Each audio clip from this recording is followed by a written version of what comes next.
Perguntei à minha filha sobre os preparativos do casamento, e ela respondeu: Mãe, eu já me casei. Só convidamos as pessoas que realmente importam. A luz dourada da tarde de Lisboa entrava pela janela da sala, pintando riscas quentes no chão de madeira polida. O ar cheirava a terra úmida e a gerânios, um aroma que sempre me trouxe paz. Eu andava pela casa, com o meu regador verde na mão, a cuidar das minhas plantas, como fazia todas as terças-feiras. Mas a minha mente não estava nos vasos de barro, nem nas folhas a precisar de água. Estava a quilômetros de distância, a sonhar com rendas, tule e o perfume das peônias brancas. O casamento da minha Sofia. O meu coração enchia-se de uma alegria suave só de pensar nisso. Que vestido levaria? O azul marinho que o Jorge tanto gostava, ou talvez algo novo, um verde esmeralda para combinar com os olhos da minha filha. E o bolo? Sofia ainda não se tinha decidido entre o chocolate com frutos vermelhos ou o pão de ló com doce de ovos. Com um sorriso, pausei o regador e peguei no telemóvel. Era a altura perfeita para lhe ligar. Ela já devia ter saído do trabalho. E talvez pudéssemos falar um pouco antes de ela começar a preparar o jantar com o Tiago. Marquei o número e o meu peito vibrava com uma antecipação feliz. Estou! A voz dela soou do outro lado, mas algo estava diferente. Havia uma frieza, uma distância que não reconheci. Olá, meu amor, sou eu. Estava aqui a pensar em ti, em nós, a pensar no bolo. Já te decidiste? Falei, a minha voz a transbordar do entusiasmo que sentia. Houve uma pausa longa demais. Do outro lado da linha, ouvi apenas o som oco do silêncio. Sofia, está tudo bem? Mãe, começou ela, e a palavra soou cortante, sobre o casamento. Já não precisas de te preocupar com isso. Senti um pequeno nó a formar-se no meu estômago. Como assim, querida? Aconteceu alguma coisa? Adiaram a data? Outra pausa. E então, as palavras que mudariam tudo. Não. Mãe, eu já me casei. Foi no fim de semana passado. Só convidamos as pessoas que realmente importam. O mundo parou. O meu mundo, pelo menos. O telemóvel escorregou da minha mão, o som do plástico a bater na madeira ecoando na sala subitamente silenciosa e vazia. O ar fugiu-me dos pulmões. A sala, antes tão acolhedora, começou a girar. As riscas de sol a dançarem de forma nauseante nas paredes. Pessoas que realmente importam. A frase dela martelava na minha cabeça. Cada palavra uma facada. Eu não era uma das pessoas que realmente importavam. Eu, a mãe dela. Eu.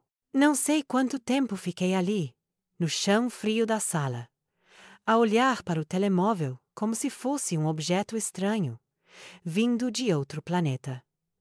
O meu corpo inteiro doía. Era uma dor surda, que começava no fundo do estômago e subia até a garganta, apertando-a, roubando-me o ar. Cada inspiração era um esforço. Cada batida do meu coração, um eco da traição que acabara de sofrer. As pessoas que realmente importam. E eu, que lhe dei a vida, que passei noites em claro quando tinha febre, que aplaudi mais alto que todos na sua formatura. Eu não importava. Levantei-me, com as pernas a tremer. As minhas mãos procuraram apoio na parede, e os meus dedos tocaram na moldura de uma fotografia.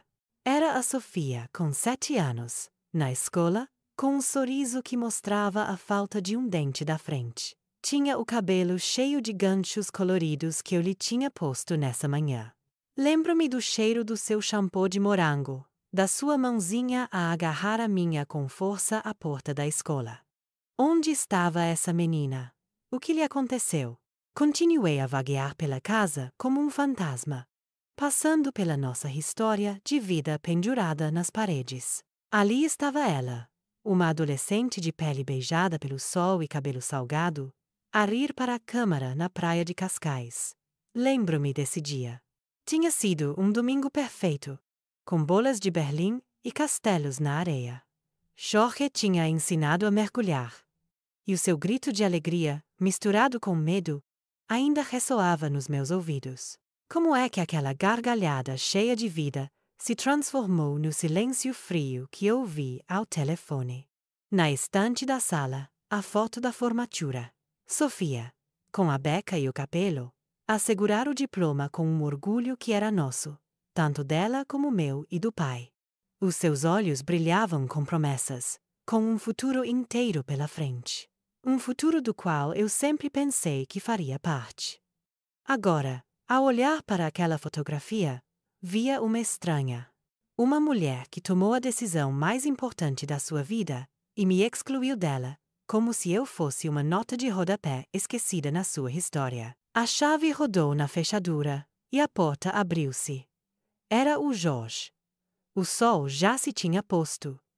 E eu nem tinha reparado que a casa estava mergulhada na escuridão. Helena, estás aí?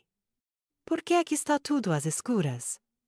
A sua voz, normalmente tão calma, estava carregada de preocupação. Ele acendeu a luz e os seus olhos pousaram em mim. Devo ter tido uma aparência terrível, porque a sua expressão mudou de confusão para alarme. O que se passa? Pareces que viste um fantasma. As palavras saíram-me num sussurro rouco. A Sofia, ela ligou. Ele aproximou-se, a sua mão grande e quente a pousar no meu ombro. Então? As novidades do casamento? Abanei a cabeça.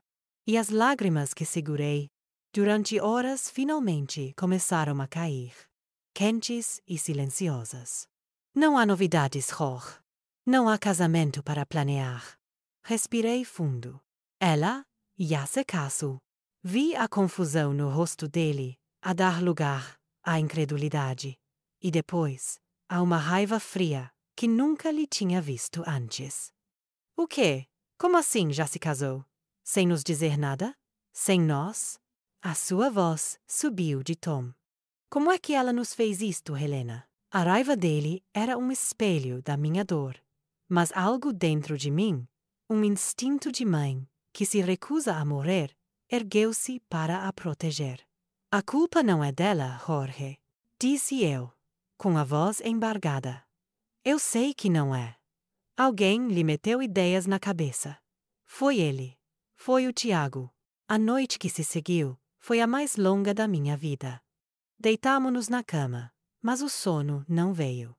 O espaço entre mim e o Jorge parecia um abismo. Ele estava tenso de raiva e eu estava a afogar-me em tristeza. Cada vez que fechava os olhos, via o rosto sorridente da minha filha a transformar-se na voz fria e distante daquela estranha. A nossa casa, o nosso refúgio, estava agora assombrada. O silêncio não trazia paz. Era ensurdecedor, preenchido apenas pelo som das minhas memórias, a partirem-se em 1000 pedaços, e pela dor insuportável de uma traição que eu nunca imaginei ser possível. Os meus pensamentos, naquela noite longa e sem estrelas, eram um refúgio e uma tortura. Para fugir da imagem da minha filha, a dizer-me que eu não importava, a minha mente viajava para trás, para os dias em que eu era o seu mundo inteiro.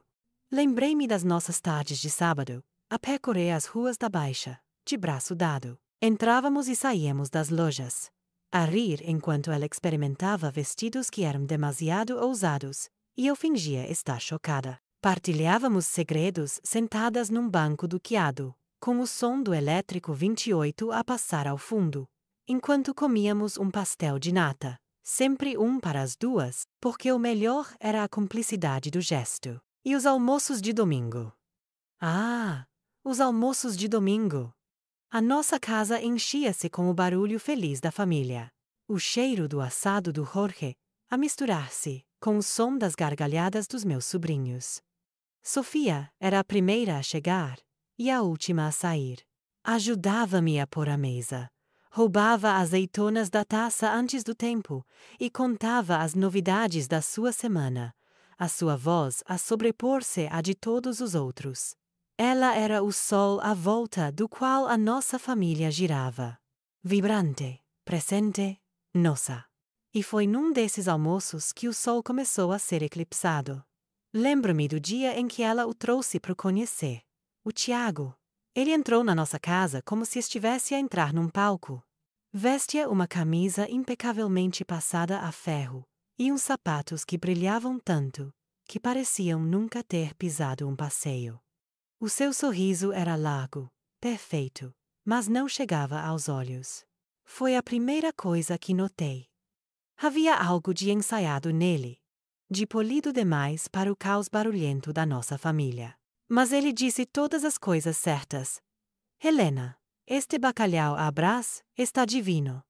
É a melhor coisa que comi em anos, disse ele. E eu, tola, senti-me orgulhosa.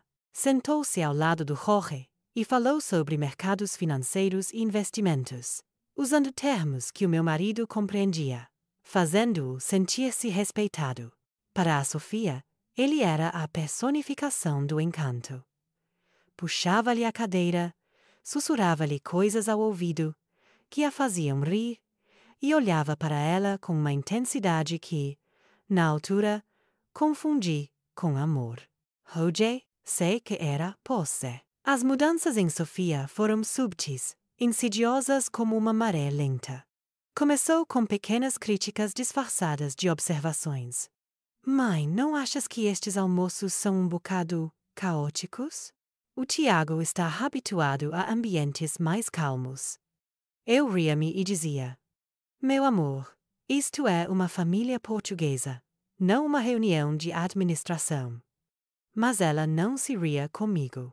Semanas depois, o caótico transformou-se em aborrecido. Ela começou a chegar atrasada aos almoços, com a desculpa de que o Tiago tinha um compromisso de trabalho de última hora. Depois, começou a faltar. A primeira vez que ela não veio, o meu coração apertou-se. A mesa parecia desequilibrada. O silêncio no seu lugar era mais alto do que todas as conversas. E o Tiago, o mestre da manipulação, tinha sempre uma explicação lógica para tudo. Uma explicação que, de alguma forma, acabava sempre por me culpar a mim. Lembro-me de uma vez em que o confrontei gentilmente ao telefone, dizendo-lhe que sentia a falta da Sofia, que os domingos já não eram os mesmos. A sua voz era suave, cheia de uma falsa preocupação. Helena, eu percebo, mas tem de entender, a Sofia sente uma pressão enorme para ser a filha perfeita. Ela admira-vos tanto. Às vezes, ela só precisa de um domingo para ser só ela, sem ter de corresponder a expectativas. Eu só a estou a apoiar para que ela encontre o seu próprio espaço. As suas palavras eram como um veneno doce. Eu desliguei o telefone a sentir-me culpada, egoísta. Ele não estava a afastá-la. Ele estava a apoiar. Eu não estava a sentir a falta dela. Eu estava a pressionar. Comecei a duvidar de mim mesma, a questionar as minhas próprias intenções. Talvez eu fosse demasiado protetora. Talvez, depois de tantos anos, eu me tivesse tornado naquelas mães que não sabem largar os filhos.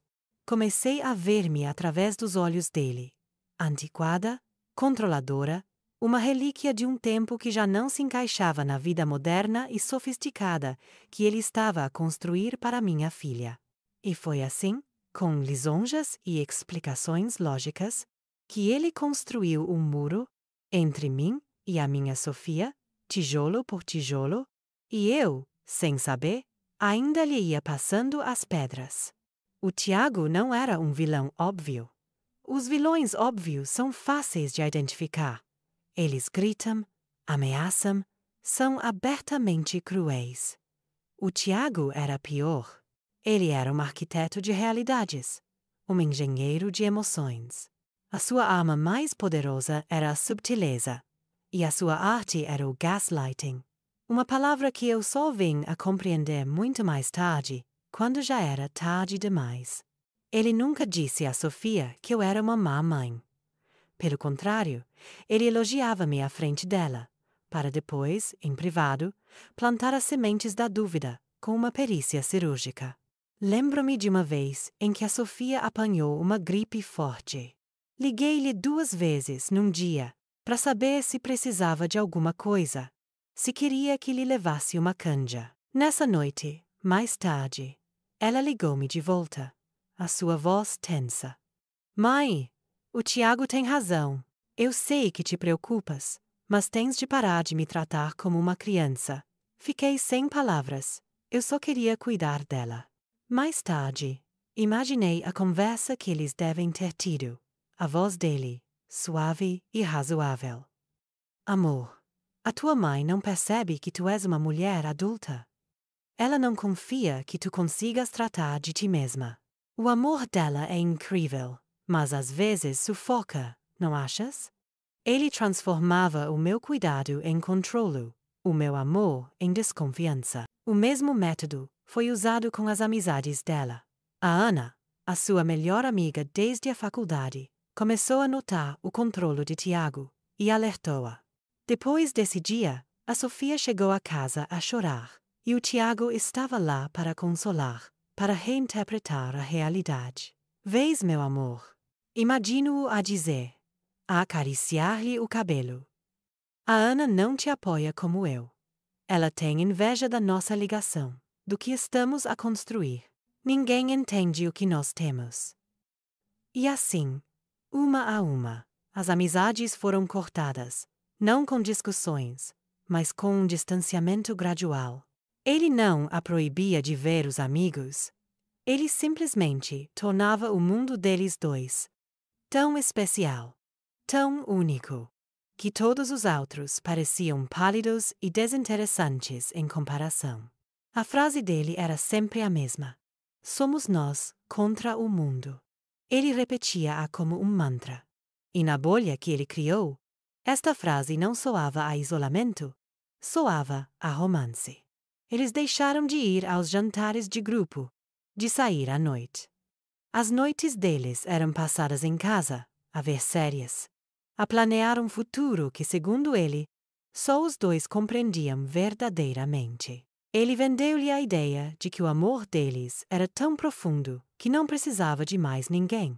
O controle mais eficaz, no entanto, foi o financeiro. A Sofia sempre foi independente, orgulhosa do seu salário e da sua capacidade de se sustentar. O Tiago viu isso não como uma força, mas como uma ameaça. Meu amor, disse-lhe ele um dia, numa conversa, que ela me repetiu com entusiasmo na altura. Se vamos construir um futuro, temos de ser uma verdadeira equipa.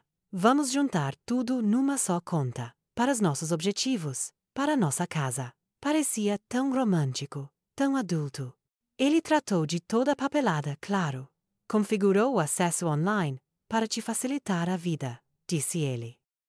Lentamente, ela perdeu o controle do seu próprio dinheiro.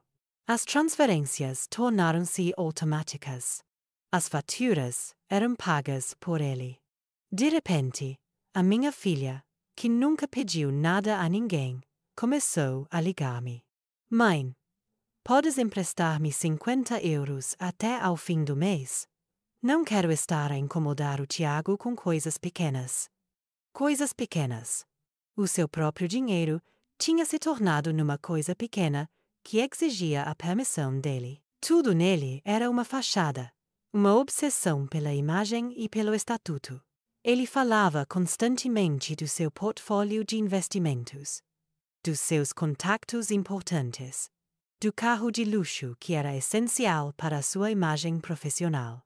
Isto contrastava de forma gritante com a nossa simplicidade. O orgulho do Jorge não vinha de um carro, mas do trabalho honesto das suas mãos. A minha alegria não vinha de jantares em restaurantes caros, mas de uma mesa cheia de gente que se amava. Para o Tiago, nós éramos um embaraço. Éramos a prova de um passado simples do qual ele queria desesperadamente que a Sofia se esquecesse. Ele não se apaixonou pela minha filha. Ele viu-a como um projeto. Uma mulher bonita e inteligente.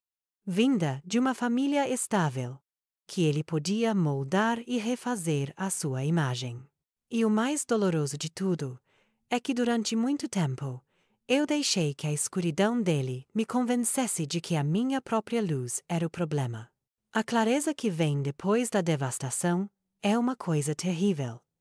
É como se, de repente, uma luz forte se acendesse numa sala escura, onde vivemos durante anos, revelando que o chão estava coberto de cacos de vidro. E agora, na minha mente, eu caminhava descalça sobre esses cacos, revivendo cada sinal de alerta que escolhi ignorar, cada bandeira vermelha que pintei de branco para poder continuar a acreditar no conto de fadas. O primeiro grande alarme soou no verão passado. Desde que a Sofia era pequena, as nossas férias de agosto no Algarve eram sagradas. Alugávamos sempre a mesma casa em Armação de Pera. Um pequeno toís com um terraço que cheirava a sal e a buganvílias. Eram semanas de preguiça, de toalhas de praia úmidas, de jantares de peixe grelhado e de risadas que ecoavam pela noite. Quando mencionei os planos nesse ano, a Sofia, que sempre foi a mais entusiasmada, hesitou. Vi-a a lançar um olhar rápido a Tiago antes de responder. Mãe, sobre isso, nós estávamos a pensar em algo diferente este ano. O nós atingiu-me. Nunca tinha havido um nós que não incluísse a família. Tiago interveio, com a sua voz suave e oleosa. Helena, a Sofia e eu trabalhamos tanto. Só queríamos um tempo para nós, para nos conectarmos. Um resort de luxo em Maiorca, talvez. Sabe como é, para criar as nossas próprias tradições. A sua lógica era impecável, adulta, e fez com que a nossa tradição família parecesse infantil e insignificante. Lembro-me de ter ficado magoada, de ter visto a nossa casa na praia a ser posta de lado por um hotel de 5 estrelas. Mas engoli a minha mágoa. Não queria ser a sogra que se queixa. Depois, houve a vez em que fui ao apartamento deles de surpresa para deixar um Tupperware com a sua dobrada favorita. A porta estava entreaberta e ouvi a voz de Tiago, vinda do escritório. Ele estava ao telefone. Não, claro que não vamos ficar a viver perto deles. Imaginas? Aquele bairro operário é deprimente. E a casa deles parece que parou nos anos 80, com aqueles bibelôs por todo o lado. É um pesadelo. Congelei no corredor, com o Tupperware quente nas mãos. Ele estava a falar da nossa casa, do nosso bairro, da nossa vida, com um desprezo que me gelou o sangue. Recuei silenciosamente. Fechei a porta com cuidado e fui-me embora. Nunca lhe disse que tinha ouvido. Nunca disse nada a Sofia. Tive medo.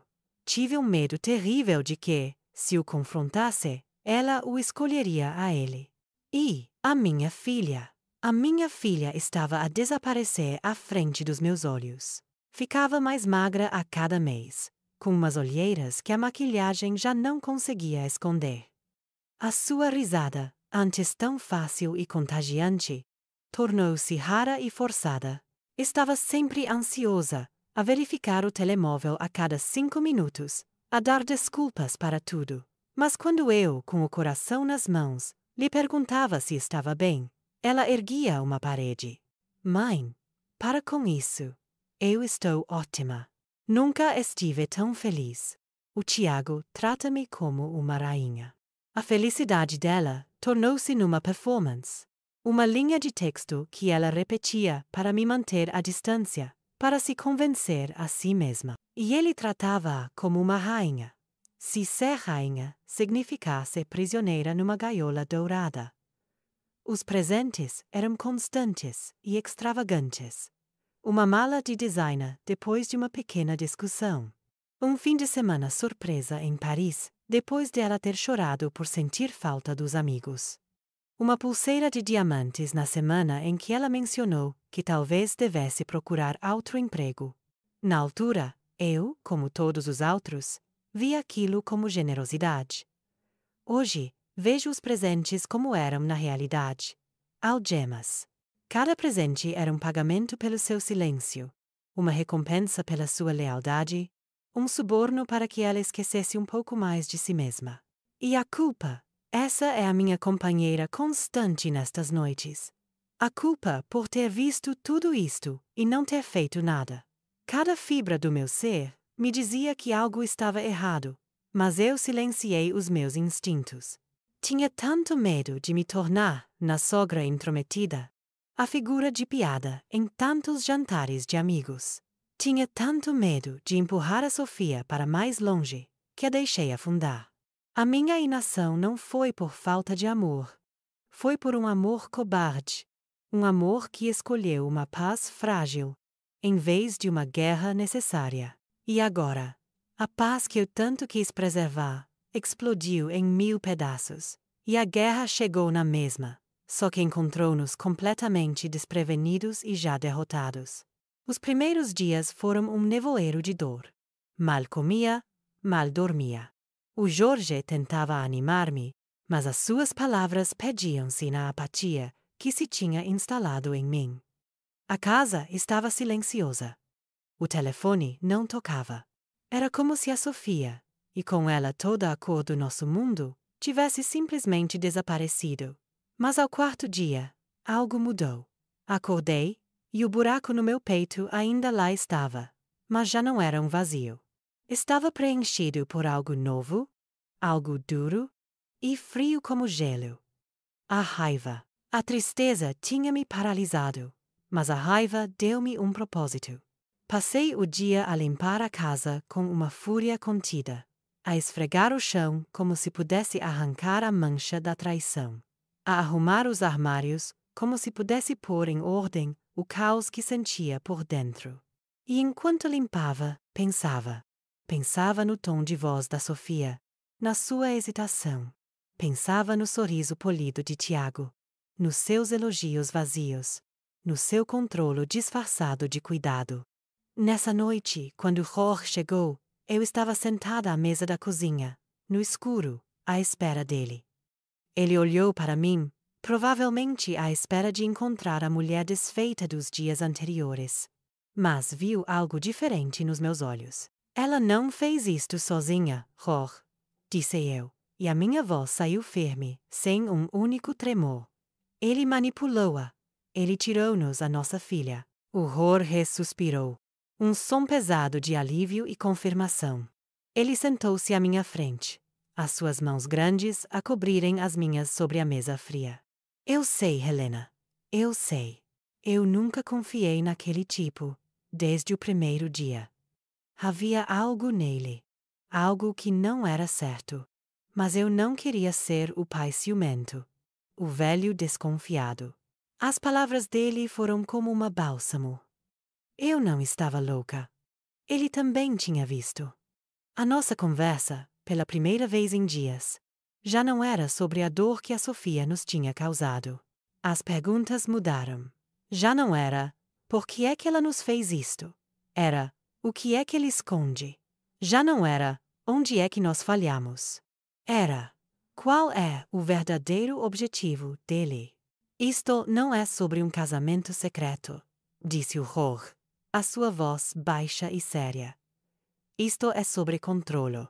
Ele queria-a só para ele, longe de nós, onde somos a única influência que ele não consegue dominar.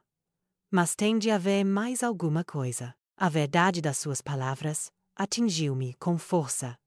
Tínhamos estado a olhar para o problema da forma errada. Estávamos a concentrar-nos na nossa ferida, quando devíamos estar a concentrar-nos na arma que a causou. E essa arma era o Tiago. Não podemos ficar aqui sentados a lamentar-nos, continuou o Jorge, o seu olhar intenso, a encontrar o meu.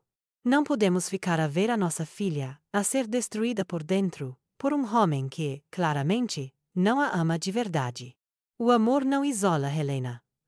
O amor une. Senti uma onda de força a percorrer-me, a empurrar para longe os últimos vestígios de desespero. Ele tinha razão. Ser pais não acabava quando os filhos saíam de casa.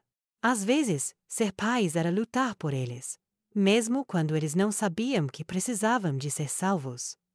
Temos de a proteger. Sussurrei, mais para mim do que para ele.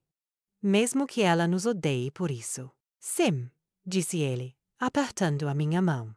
Temos. Naquele momento, à luz fraca do candeeiro da cozinha, fizemos um pacto. Não precisamos de palavras. Foi um olhar, um aperto de mãos, a partilha silenciosa da mesma resolução. A nossa dor não ia ser o fim da nossa história.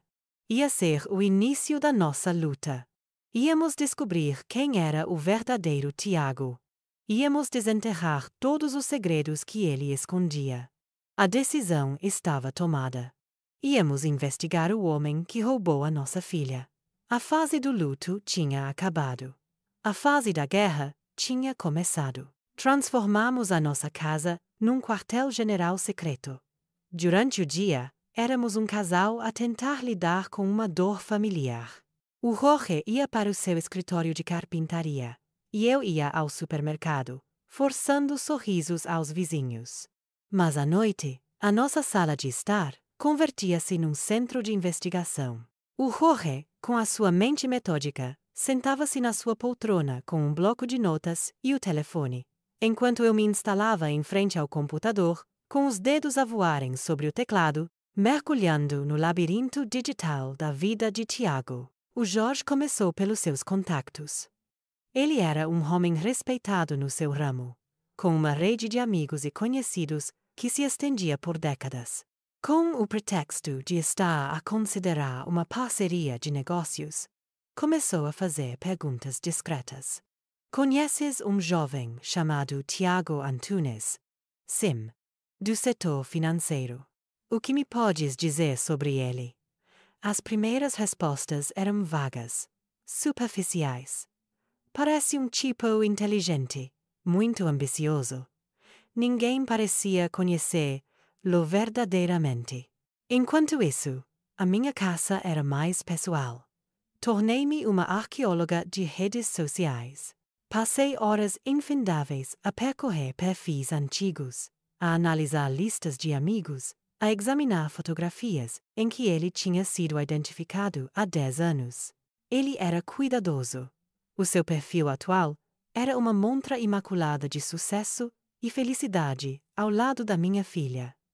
Mas a internet nunca se esquece completamente. Encontrei um perfil mais antigo, mal atualizado, de uma rede social que ele provavelmente já nem se lembrava que existia. E foi aí que encontrei a primeira fissura. Ele sempre nos disse, com um ar casual, que tinha tirado seu mestrado em gestão na Universidade Nova. Era uma das coisas que o Jorge, que nunca teve oportunidade de estudar, mais admirava nele. Mas numa fotografia de 2015, Tiago estava a usar uma t-shirt com o logótipo de uma equipa de futebol de um instituto politécnico de outra cidade, a celebrar com um grupo de rapazes. A legenda dizia: Festa de final de curso. Finalmente licenciados. Não era um mestrado. E não era na Nova. Era uma pequena mentira. Talvez insignificante para alguns. Mas para mim, foi como encontrar a primeira peça de um puzzle sombrio. Por que é que ele mentiria sobre algo tão fundamental? Mostrei ao Jorge, e vi um brilho de validação nos seus olhos. Continua, Helena, disse ele. Se ele mente sobre isto, mente sobre mais coisas. E mente. O Jorge, usando as suas próprias fontes, começou a verificar o currículo que o Tiago tinha dado a Sofia quando se conheceram. Ela, orgulhosa, tinha-o guardado. As inconsistências eram gritantes. Uma empresa de consultoria, onde ele dizia ter trabalhado durante 2 anos, tinha na verdade declarado falência 1 ano antes de ele supostamente ter começado lá. Um cargo de gestor de projetos numa startup tecnológica era, segundo os registros, um estágio de verão não remunerado. Ele não tinha construído uma carreira. Tinha inflacionado uma série de empregos medíocres. O avanço decisivo veio do Jorge. Através de um amigo, ele conseguiu o contacto de um homem chamado Miguel, que tinha trabalhado com o Tiago na sua última empresa, antes de ele se ter despedido para procurar melhores oportunidades. O Miguel hesitou em falar ao telefone. A sua voz era cautelosa, nervosa. Olhe, Sr. Jorge, eu não quero problemas. Isto não é sobre problemas para si, Miguel, disse o Jorge, a sua voz firme e persuasiva. Isto é sobre a minha filha. Ela está com ele. Eu preciso de saber com quem ela está. Houve um longo silêncio do outro lado. E depois, o Miguel começou a falar. O Tiago é a pessoa mais encantadora que vai conhecer durante o primeiro mês. Depois, você começa a ver. Ele sabe exatamente o que dizer, a quem agradar. Mas por trás disso, não há nada. Ele é ambicioso e sem escrúpulos. Ele roubou-me um projeto, apresentou-o como sendo dele, e eu fui repreendido por não ter cumprido os prazos. Ele espalhou um boato sobre uma colega nossa só para conseguir a promoção que ela queria. Ele não se importa com quem pisa, desde que continue a subir. Desligamos o telefone, e o silêncio na sala era pesado. Cada pequena descoberta, cada mentira desvendada, era um misto estranho de alívio e pavor. O alívio de saber que os nossos instintos estavam certos, que não estávamos a ser pais paranoicos, mas o pavor. O pavor era avassalador. A cada passo, o homem com quem a nossa filha se tinha casado revelava-se não apenas um mentiroso, mas alguém calculista, manipulador e potencialmente perigoso. A nossa determinação crescia com cada nova prova, mas o nosso medo também. O medo do que ele poderia fazer a Sofia se ela alguma vez tentasse sair da teia que ele tinha tecido tão cuidadosamente à volta dela. Tinha passado quase uma semana. A nossa pilha de provas era uma coleção de meias-verdades e inconsistências, o suficiente para alimentar a nossa desconfiança. Mas nada que pudéssemos apresentar a Sofia como uma prova irrefutável. A frustração começava a instalar-se, um cansaço pesado que se misturava com a nossa ansiedade constante. Estávamos a jantar em silêncio, a remexer na comida, quando o telemóvel do Jorge tocou. Era um número privado. Ele atendeu, a sua expressão, tensa. Sim, estou a ouvir. Ele escutou durante um longo minuto, o seu rosto a ficar cada vez mais pálido. Eu observava-o, o meu coração a bater descompassado. Finalmente, ele disse apenas: "Consegue-me o número." Ok, agradeço. Fico a dever-lhe uma. Note. Ele pousou o telemóvel lentamente sobre a mesa. Olhou para mim, e no seu olhar havia algo que eu ainda não tinha visto. A confirmação do nosso pior pesadelo. Era o meu contacto, disse ele. A sua voz baixa e grave. Ele encontrou algo. Algo grande, Helena. Ele fez uma pausa, como se estivesse a escolher as palavras. Parece que o nosso Tiago não é a primeira vez que fica noivo. Senti um arrepio a percorrer-me a espinha. O quê? Esteve noivo há 3 anos, de uma rapariga do Porto. Família abastada, dona de uma cadeia de têxteis. O noivado foi rompido de repente, poucas semanas antes do casamento. Houve rumores, mas a família abafou tudo. Ninguém sabe bem por quê. Ele empurrou um pequeno pedaço de papel que tinha rabiscado para o meu lado da mesa. Este é o número dela, da ex-noiva. Chama-se Catarina. Ficamos a olhar para o número de telefone, como se fosse uma bomba prestes a explodir.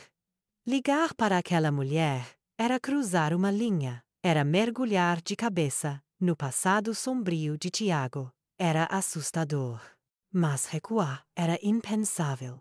Eu ligo, disse eu, a minha própria voz a surpreender-me pela sua firmeza. Ela talvez não fale com um homem, mas talvez fale com uma mãe. As minhas mãos tremiam tanto que tive de marcar o número 2 vezes.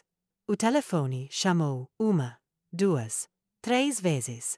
Quando uma voz de mulher finalmente atendeu, cautelosa e distante, o meu coração parou. Estou? Boa noite. O meu nome é Helena. Peço imensa desculpa por estar a ligar a esta hora e por ligar de um número que não conhece. Respirei fundo. O meu nome provavelmente não lhe diz nada, mas o nome Tiago Antunes talvez diga. O silêncio do outro lado da linha foi a resposta mais ruidosa que alguma vez ouvi. Foi um silêncio carregado de dor, de memória, de choque. Como? Como conseguiu o meu número? Disse ela finalmente, a sua voz agora um sussurro frágil. Isso não importa, respondi, tentando manter a minha voz o mais gentil possível. O que importa é que a minha filha se casou com ele. E eu acho que ela está em perigo. E eu só preciso de saber se estou louca. E então, a barragem rebentou. A história da Catarina saiu. Primeiro hesitante, depois numa torrente de dor e raiva. Era como ouvir a nossa própria história, contada pela voz de uma estranha. O charme avassalador no início. Ele era perfeito, Helena. Ele dizia tudo o que eu sempre quis ouvir. O isolamento gradual. Ele convenceu-me que os meus amigos de infância tinham inveja de nós. Afastei-me de toda a gente. E o controle financeiro. Mas, numa escala muito maior, o meu pai tinha me dado uma quantia avultada como presente. O Tiago convenceu-me a investir tudo num negócio de alto rendimento que ele tinha. Era uma fraude. Perdi tudo. Ele deixou-me quase na bancarrota, com o coração partido e cheia de vergonha. Eu ouvia, horrorizada, com a mão na boca, para abafar os meus soluços. Era um padrão, um método frio e calculado. Ele não era apenas um mentiroso. Ele era um predador. Quando ela terminou, a sua voz cansada e vazia, eu tinha apenas mais uma pergunta. Catarina, ele tentou afastá-la dos seus pais. Ela riu. Um som sem alegria, cheio de amargura. Afastar-nos? Helena, ele fez pior. Sabe qual foi a pior parte de tudo? Ele convenceu-me a não convidar os meus próprios pais para nossa festa de noivado. Dizia que eles eram muito críticos e que iam estragar o nosso momento. E eu, cega de amor, acreditei. Desliguei o telefone. As minhas mãos já não tremiam. Estavam frias como pedra. Olhei para o Jorge. Ele não precisou de perguntar nada. A verdade estava estampada no meu rosto. Já não tínhamos apenas suspeitas. Tínhamos a prova final. Tínhamos o testemunho da sua última vítima. A nossa filha não era a primeira. E se não fizéssemos nada, ela não seria a última. O silêncio que se seguiu à chamada com a Catarina foi mais pesado do que qualquer palavra. Pausei o telefone e olhei para o Jorge. O rosto dele era uma máscara de fúria contida. A validação que sentimos foi fugaz. Um flash de luz rapidamente engolido por um terror avassalador. Já não se tratava de uma filha ingrata ou de um genro mentiroso. Tratava-se de um predador, com um método, um padrão, e a nossa Sofia era sua vítima atual. A primeira reação do Jorge foi a de um pai a querer proteger a sua cria. Imediata e visceral. Vamos lá agora, disse ele, levantando-se. Vamos à casa deles e mostramos-lhe tudo. Acabamos com isto de uma vez por todas. Não, disse eu, e a minha voz era surpreendentemente calma. Puxei-o pela mão, fazendo-o sentar-se novamente. Jorge, pensa bem. O que é que o Tiago lhe tem dito sobre nós nos últimos anos? Que somos controladores, que somos críticos, que não a deixamos viver a vida dela.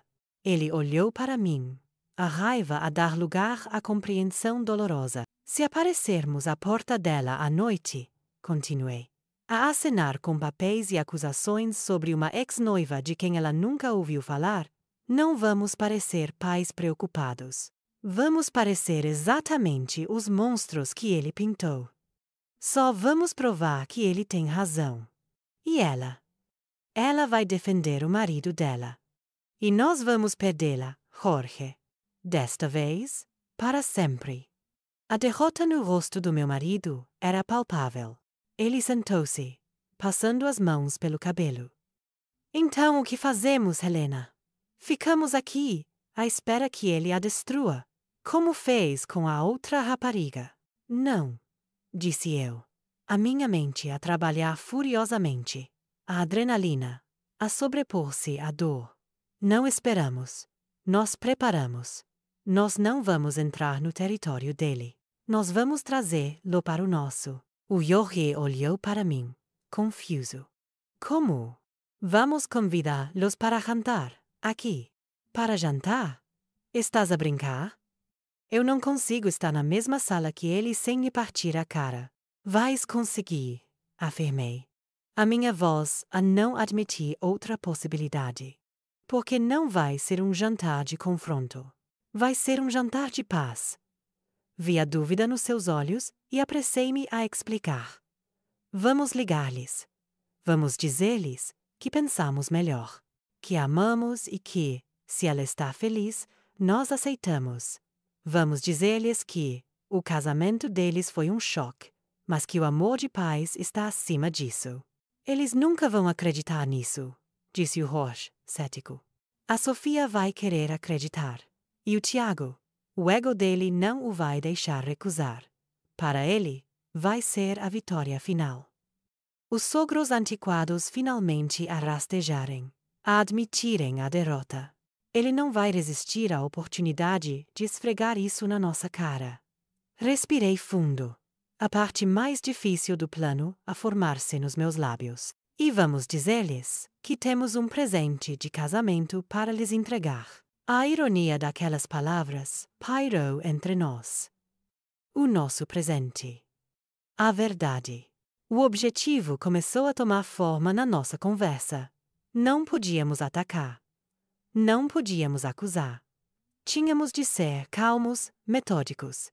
Tínhamos de criar um ambiente tão seguro, tão normal, tão cheio do amor-família que a Sofia conhecia, que as defesas dela baixassem. Precisávamos de a ter ali, na nossa mesa, longe do apartamento que era o território de Tiago, longe da sua influência imediata.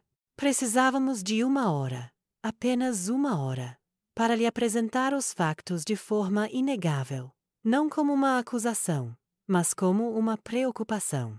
O nosso plano de batalha não seria travado com gritos, mas com calma. Não com raiva, mas com provas. E o campo de batalha seria a nossa própria mesa de jantar. Um lugar de memórias felizes que iríamos usar como a nossa arma mais estratégica. O Jorge finalmente acenou com a cabeça, a sua expressão sombria, mas determinada. Ok, Helena, fazemos a tua maneira. Sentados na nossa cozinha, no meio da noite, deixamos de ser apenas pais de coração partido. Tornamo-nos estrategas, conspiradores a lutar pela alma da nossa filha. O medo ainda estava lá, um nó frio no estômago, o medo de falhar, o medo de que o controlo dele fosse já forte demais. Mas por baixo do medo havia uma nova força. A força de 2 pais que se recusavam a desistir da sua filha. O dia do jantar chegou cinzento e úmido. Um reflexo perfeito do meu estado de espírito. O nosso plano, tão claro e lógico, na noite anterior, parecia agora uma loucura. Uma aposta desesperada com probabilidades impossíveis. Mas recuar não era uma opção. Passei a manhã na cozinha, a mover-me por instinto, as minhas mãos a encontrarem um conforto ancestral nos gestos familiares. Decidi cozinhar os pratos que eram o sabor da infância da Sofia. Um arroz de pato bem dourado no forno, com rodelas de chouriço, e para a sobremesa, a mousse de chocolate que ela sempre me pedia para raspar a taça. A casa encheu-se com o cheiro do refogado, do louro e do pato, a cozinhar lentamente. Eram os aromas da nossa família, os perfumes da segurança e do amor. Cada ingrediente que eu adicionava era uma oração silenciosa, uma tentativa de usar a comida para alcançar a minha filha de uma forma que as palavras já não conseguiam. O Jorge observava-me à distância, o seu rosto uma máscara de preocupação. Sabíamos que este não era um jantar normal, era uma emboscada, e a isca era o amor que ainda sentíamos pela nossa filha. À tarde, com o coração a bater-me na garganta, peguei no telefone. Era a hora da chamada. Tinha ensaiado as palavras 1000 vezes, mas ainda assim a minha voz tremeu quando ela atendeu. Estou? Olá, querida. Sou eu. Fiz uma pausa, forçando um tom leve. Sim, eu sei. Olha, só queria dizer que eu e o teu pai estivemos a conversar muito. E nós pedimos desculpa pela nossa reação. Fomos apanhados de surpresa, mas a tua felicidade é a única coisa que importa para nós. Gostaríamos muito que tu e o Tiago viessem cá jantar amanhã à noite, para fazermos as pazes. E temos um presente de casamento para vocês. Houve um silêncio do outro lado. Consegui ouvi-la assustar, a respiração. Mãe, eu não sei. A sua voz era um fio, hesitante, talvez até esperançosa. Mas antes que ela pudesse continuar, ouvi a voz de Tiago, abafada, ao fundo. O que é que ela quer agora? Ouvi a Sofia a sussurrar-lhe. É a mãe. Ela quer que a gente vá lá jantar, para fazer as pazes. De repente, a voz de Tiago soou alta e clara, perto do auscultador. Ele tinha lhe tirado o telefone. Helena, é o Tiago. Agradecemos imenso o gesto. É muito maduro da vossa parte. O seu tom era condescendente, vitorioso. Claro que vamos. É muito importante para Sofia que todos se deem bem. Amanhã às 8. Está bom para vocês? Sim, Tiago. Está ótimo, consegui dizer, antes de desligar. Pausei o telefone, a minha mão a tremer de raiva e de alívio. Ele mordeu o isco, disse ao Jorge. A primeira parte da armadilha estava montada. A atmosfera em casa tornou-se ainda mais pesada. O cheiro reconfortante do arroz de pato agora parecia sinistro. Passamos o resto da tarde a repassar o plano, a ensaiar o que diríamos. Temos de ser calmos, Helena. Nada de acusações. Apenas os factos, repetia o Jorge. Mais para se convencer a si mesmo do que a mim. Ao início da noite, sentamo-nos à mesa da sala e preparamos o presente. A fotocópia do registro acadêmico do Politécnico. As notas que o Jorge tirou das suas chamadas com as inconsistências do currículo. E a peça central. Uma pequena pen USB. Nela estava o ficheiro de áudio da minha conversa com a Catarina. Ouvimos um pequeno trecho, apenas para confirmar. A voz dela, a contar a sua história de ruína, encheu a nossa sala silenciosa. Era a nossa arma mais cruel e mais necessária. Guardamos tudo dentro de uma pasta de cartolina azul, simples e discreta, e colocámo-la numa gaveta da sala. A noite que se seguiu foi, sem dúvida, a mais longa das nossas vidas. Deitados na escuridão, o silêncio entre nós não era de paz, mas de antecipação e pavor. Não era a dor da perda que nos mantinha acordados agora, era o medo do que estava para vir. Éramos 2 soldados na véspera da batalha mais importante das suas vidas. Uma batalha pela nossa filha, onde uma palavra errada, um gesto em falso, poderia significar perdê-la para sempre. O sol ia nascer, o jantar ia acontecer, e nós só podíamos rezar para que o amor que sentíamos por ela fosse suficiente para a trazer de volta da escuridão. A campainha tocou pontualmente às 8. O som a cortar o silêncio tenso da casa como uma faca. O meu coração deu um salto, e troquei um olhar rápido com o Jorge. Era a hora. Respirei fundo, alisei o vestido e caminhei até a porta, forçando um sorriso nos lábios que me parecia uma máscara de gesso. Quando abri a porta, a primeira coisa que vi foi o sorriso largo e presunçoso de Tiago. Ele segurava uma garrafa de vinho caro, o rótulo virado para frente, um troféu silencioso. Helena, Jorge, boa noite. Muito obrigado por nos receberem, disse ele. A sua voz a transbordar de uma falsa magnanimidade. Ele estava a representar o papel do genro vitorioso, o homem que tinha ganho, e que agora se dignava a aceitar a rendição dos vencidos. Atrás dele, quase escondida, estava a Sofia. O seu rosto estava pálido e ela não conseguia encontrar os meus olhos. Olá, mãe. Olá, pai, murmurou ela, a sua voz tão baixa que mal a ouvi. Estava visivelmente desconfortável. O seu corpo tenso, presa no purgatório entre o homem a quem tinha prometido lealdade e os pais que tinha traído. O meu coração apertou-se ao vê-la assim, mas agarrei-me ao nosso plano. Entrem, entrem, por favor. O jantar está quase pronto, disse eu. A minha voz a soar mais calma do que eu me sentia. Sentámo-nos à mesa, a mesma mesa onde tínhamos celebrado tantos aniversários, tantos natais. Estava posta com a nossa melhor toalha, a que eu só usava em ocasiões especiais. A ironia da situação não me escapou. O cheiro do arroz de pato enchia a sala, mas não conseguia dissipar a frieza que se tinha instalado entre nós. O jantar começou com o tipo de conversa trivial que se tem com estranhos. O Jorge perguntou ao Tiago sobre o trabalho, e ele aproveitou a oportunidade para falar longamente sobre um negócio internacional que estava a fechar, usando palavras complicadas que pareciam desenhadas para nos impressionar e excluir. A Sofia mal tocou na comida, limitando-se a acenar com a cabeça de vez em quando, os seus olhos a vaguearem pela sala, pausando por um instante nas fotografias antigas na estante, antes de voltarem rapidamente para o seu prato. Eu tentei chegar até ela da única forma que sabia. Fiz o teu arroz de pato, filha, disse eu, enquanto lhe servia uma porção generosa.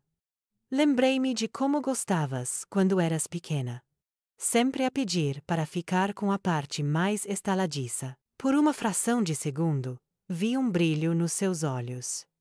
Um vislumbre da minha antiga Sofia, uma memória de cumplicidade. Mas depois, o olhar dela cruzou-se com o de Tiago, e a máscara de indiferença voltou a cair no seu rosto. Obrigado, mãe. Está bom. Foi tudo o que ela disse. Continuamos assim, a navegar por um mar de palavras vazias, até ao fim do prato principal. O Tiago estava no seu elemento, a controlar a conversa, a exalar a confiança de um homem que acredita que o mundo lhe pertence. Finalmente chegou o momento. Enquanto eu levantava os pratos, o Jorge pigarreou, chamando a atenção de todos. Ele pousou os seus talheres com uma calma deliberada. Olhem, começou ele, a sua voz firme e medida, exatamente como tínhamos ensaiado. Nós queríamos aproveitar esta noite para voltar a pedir desculpa. O Tiago inclinou-se para trás na cadeira, um sorriso de satisfação a brincar-lhe nos lábios.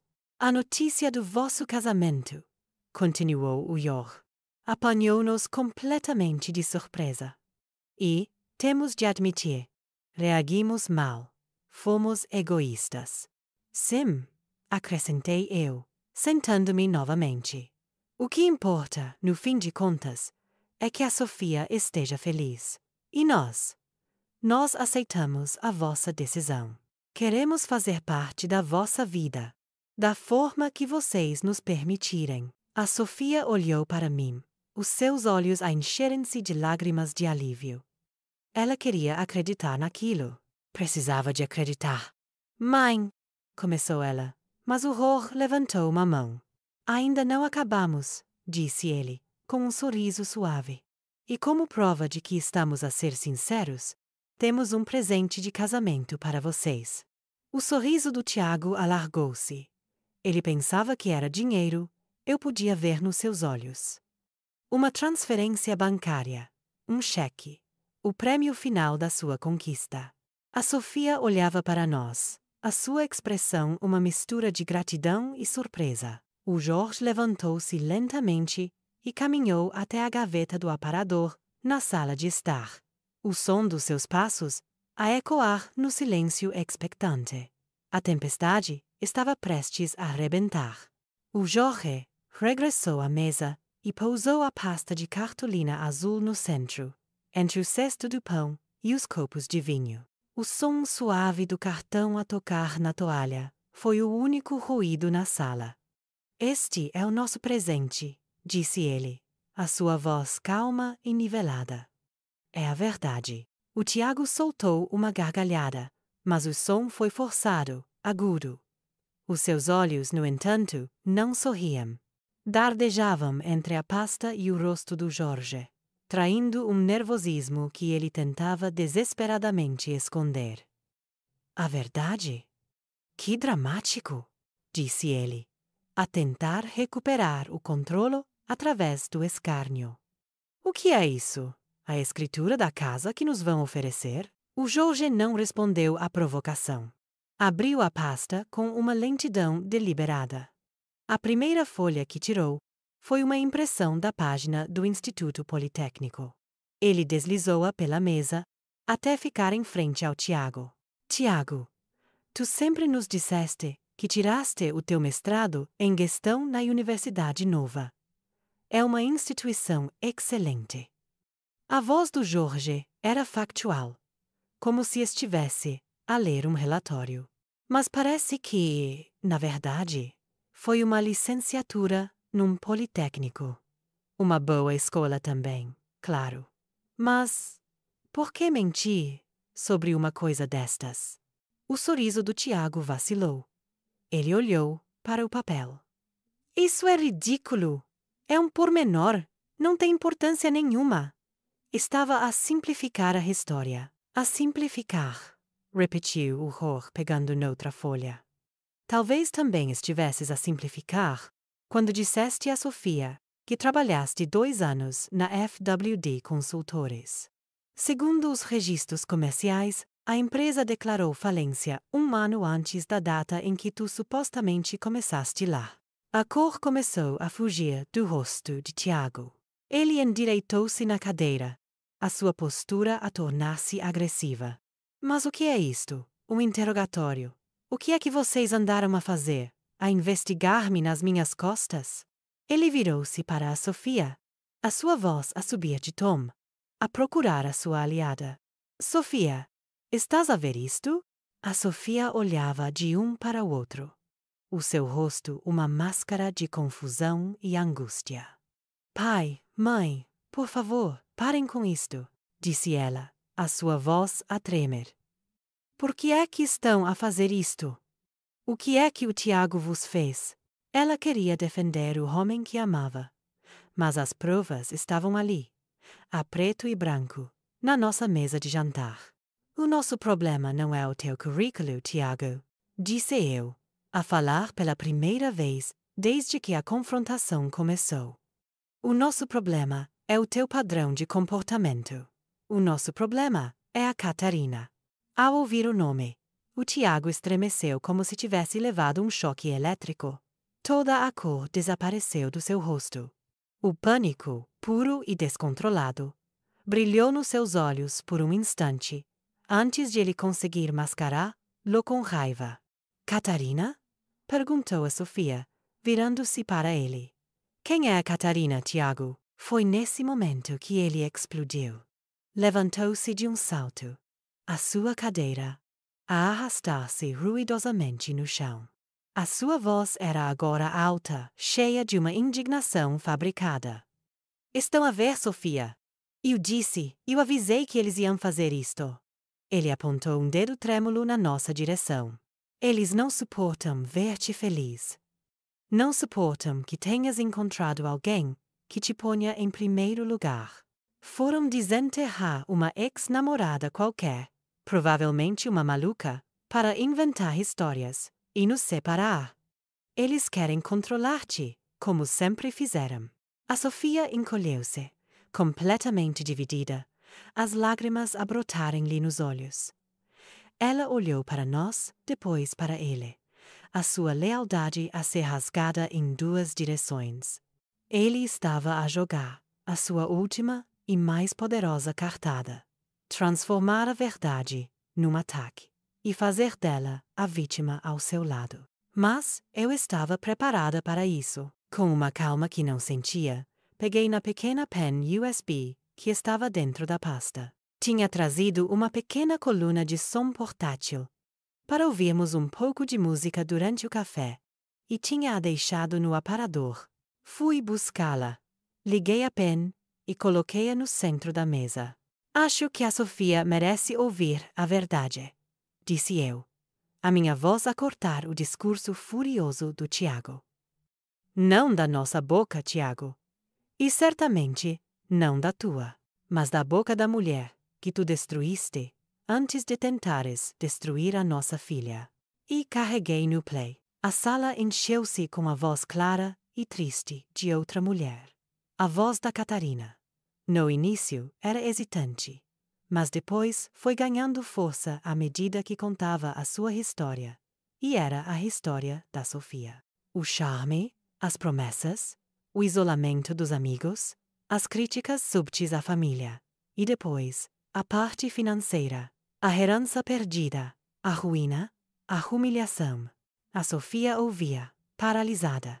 O seu rosto passou do choque à negação e depois ao horror do reconhecimento. Cada palavra da Catarina era um eco da sua própria vida. Ela não estava a ouvir a história de uma estranha. Estava a ouvir o seu próprio futuro. O Tiago ficou de pé, gelado, a sua boca entreaberta. Não havia defesa contra aquilo. A voz era real. A dor era real. A história era inegável. Deixei a gravação tocar até ao fim, até a parte mais crucial. Ele convenceu-me a não convidar os meus próprios pais para a nossa festa de noivado. Dizia que eles eram muito críticos e que iam estragar o nosso momento. Carreguei no stop. O silêncio que se instalou na sala era absoluto, pesado, esmagador. Era o silêncio da verdade revelada. Lentamente, como se estivesse a sair de um transe, a Sofia virou a cabeça e olhou para o Tiago. Os seus olhos, vermelhos das lágrimas que ainda não tinham caído, já não tinham amor, nem confusão. Tinham apenas a luz fria e terrível da compreensão. A farsa tinha acabado. O silêncio que se abateu sobre a sala era mais violento do que qualquer grito. Era um silêncio denso, palpável, cheio de estilhaços de mentiras e de uma vida inteira de enganos. A voz da Catarina ainda pairava no ar, um fantasma a testemunhar a ruína que se desenrolava à nossa frente. A Sofia, a minha Sofia, continuava a olhar para o Tiago. E eu vi, naquele instante, a transformação a acontecer nos seus olhos. O amor, a admiração, a lealdade cega que lá viveram durante anos. Tudo isso se desfez como fumo. No seu lugar, nasceu uma clareza fria, uma repulsa que era quase física. Ela não estava a olhar para o seu marido, para o homem com quem tinha construído um mundo. Ela estava a olhar para um estranho, um impostor que lhe tinha roubado o coração e a identidade. As lágrimas começaram a escorrer pelo seu rosto. Mas não eram lágrimas de tristeza. Eram lágrimas de uma dor mais profunda. A dor da dupla traição. A traição dele, por ter mentido sobre cada aspecto da sua vida, e a traição dela a si mesma, por ter sido tão cega, por ter permitido que ele a transformasse numa marioneta, por ter virado as costas às únicas pessoas que sempre a amaram incondicionalmente. A sua voz, quando finalmente saiu, era um sussurro partido, a última réstia de esperança a morrer. É verdade, Tiago. Por favor, diz-me que é tudo mentira. Era a sua última oportunidade. O último fio ao qual a antiga Sofia se agarrava. Mas o Tiago não conseguiu agarrá-lo. Ele abriu a boca, mas nenhum som saiu. A sua máscara de confiança tinha se partido em 1000 pedaços, revelando o que estava por baixo. Um homem pequeno, patético, encurralado pela sua própria teia de enganos. Não havia mais argumentos, não havia mais explicações lógicas. Havia apenas a verdade, nua e crua. E a visão da sua cobardia foi a faísca que incendiou a dor da Sofia e a transformou em fúria. Como é que pudeste? O sussurro dela explodiu num grito, um som de pura agonia, que fez as paredes da nossa casa tremer. Mentiste-me sobre tudo, a tua faculdade, o teu trabalho. A Catarina. Meu Deus, a Catarina. Ela levantou-se, o seu corpo a tremer de raiva. Tu usaste-me. Isolaste-me de toda a gente. Fizeste-me acreditar que a minha mãe era o problema. Que a minha família me queria controlar. Cada palavra era uma acusação. A torrente de meses, talvez anos, de dúvidas suprimidas, a virem finalmente à superfície. Tu não me amas, continuou ela. A sua voz agora a quebrar-se em soluços, mas os seus olhos a faiscarem de uma nova força. Tu nunca me amaste. Tu só amavas o que eu te podia dar. Ela caminhou na direção dele, e pela primeira vez, viu Tiago recuar, o predador a tornar-se na presa. Ela parou à sua frente, o seu rosto molhado de lágrimas, mas a sua espinha direita como uma lança. E então a sua voz baixou, tornando-se fria, calma e absolutamente final. Sai. Ele olhou para ela, confuso, como se não compreendesse a palavra. Sai, repetiu ela, mais alto. Sai da minha vida. Sai da casa dos meus pais. Pega nas tuas mentiras e desaparece. Acabou. Tudo. Acabou. Derrotado, ele finalmente moveu-se.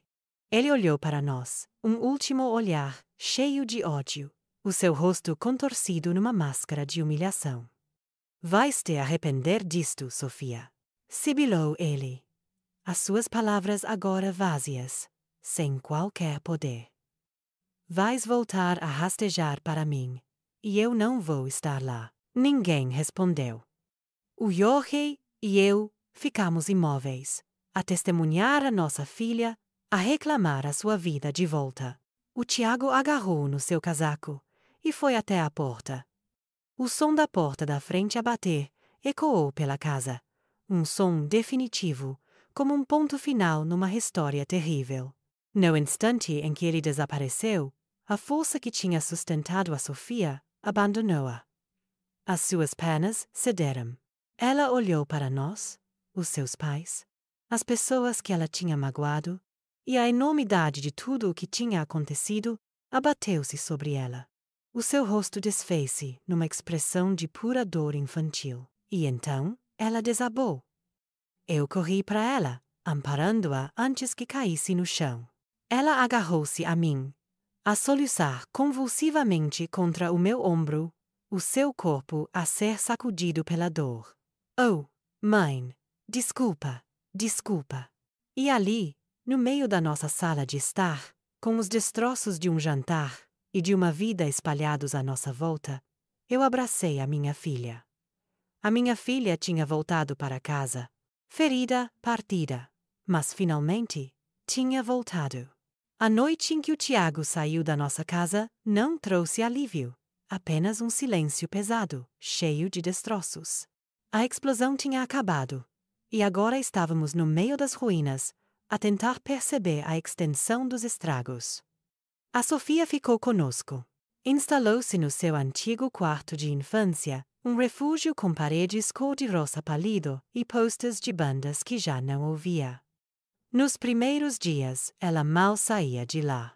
Dormia, ou fingia que dormia, por horas a fio, como se o sono fosse o único lugar onde a vergonha e a dor não a conseguiam alcançar. Enquanto a Sofia se escondia do mundo, o Jorge e eu entramos em modo de batalha. A parte legal e financeira era uma selva de papelada e termos técnicos que nos consumia os dias. O Jorge passou horas ao telefone com advogados. A palavra divórcio parecia demasiado digna para o que tinha acontecido. O advogado falou em anulação por fraude, um termo legal que de alguma forma parecia mais justo, como se pudéssemos apagar o erro, em vez de apenas terminá-lo. Descobrimos a extensão do controle de Tiago sobre a conta conjunta.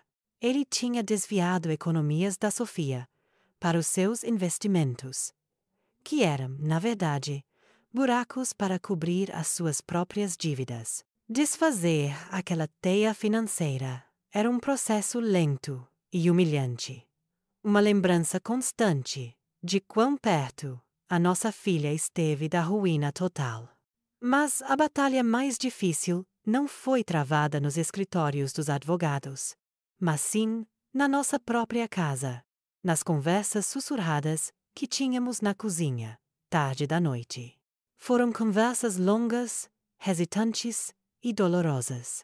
No início, a Sofia mal conseguia falar sobre o assunto, sem se desfazer em lágrimas. Desculpa, mãe, disse ela uma noite, a voz abafada contra a chávena de chá. Desculpa por tudo, por ter sido tão fria, por não ter acreditado em ti. Eu queria tanto que fosse verdade. E pela primeira vez, eu entendi a profundidade da sua dor. Não era só a perda dele, era a perda da vida que ela pensava que estava a construir. E, da minha parte, também havia um pedido de desculpas que precisava de ser feito.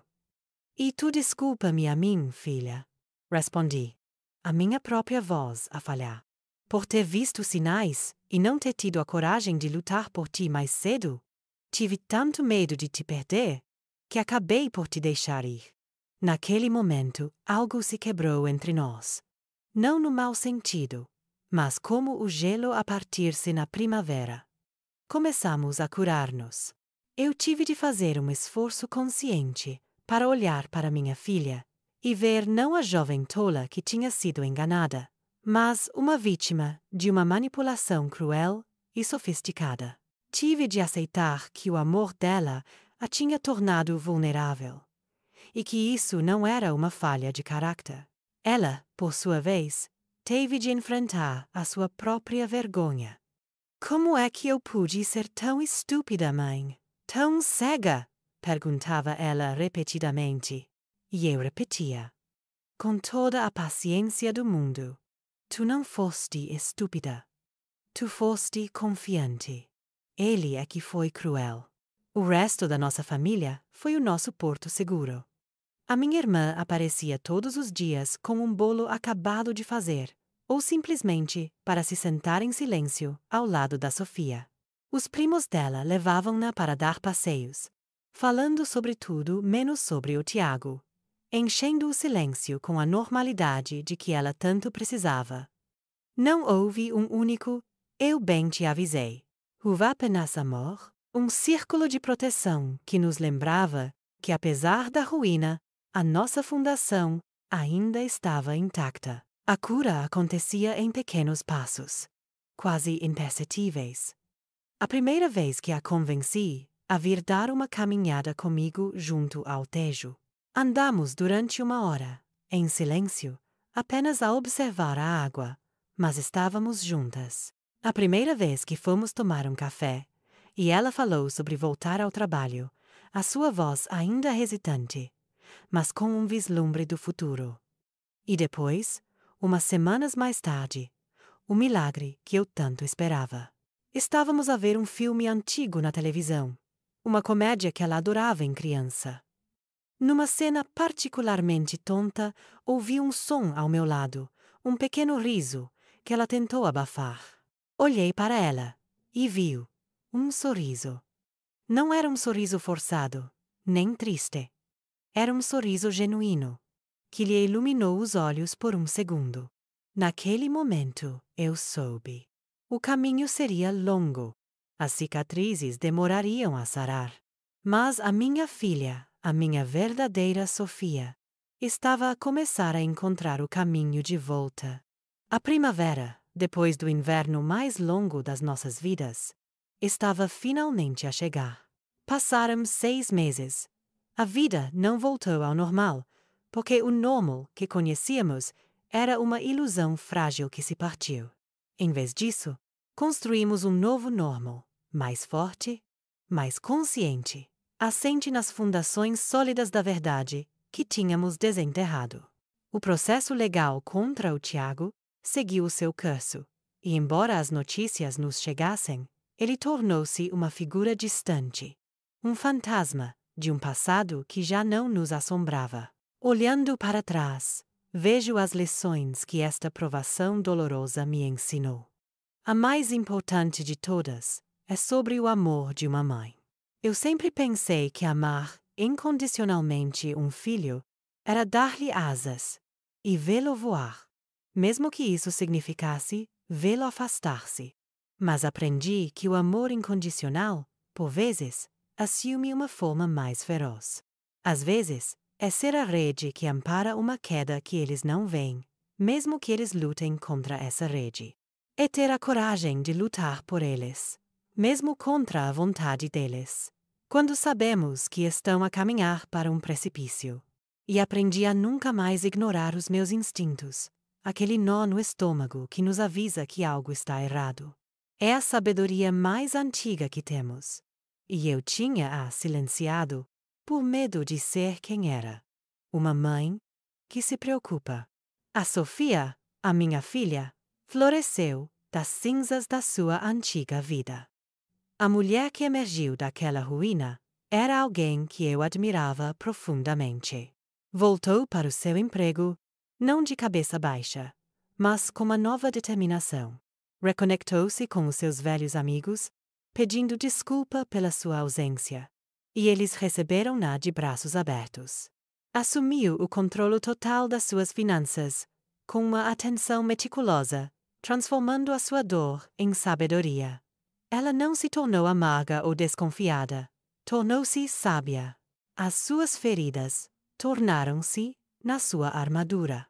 E hoje é domingo. A nossa casa está outra vez cheia com o barulho feliz da nossa família. O cheiro do assado do Jorge mistura-se com as gargalhadas dos meus sobrinhos, que correm pela sala.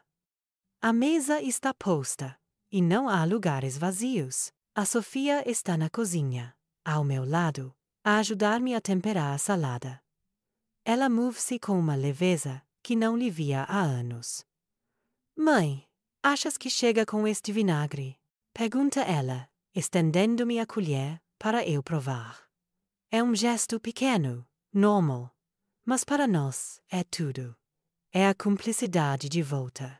É a confiança restaurada. Está perfeito, meu amor, digo eu, e os meus olhos encontram os dela. E nesse olhar, há um universo de coisas que já não precisam de ser ditas. Há o pedido de desculpa, há o perdão, há a gratidão. E, acima de tudo, há um amor que foi testado pelo fogo e que sobreviveu, mais forte e mais puro do que nunca. Ela sorri, um sorriso genuíno que lhe ilumina o rosto inteiro. E eu sei, com uma certeza que me enche a alma, que tudo vai ficar bem.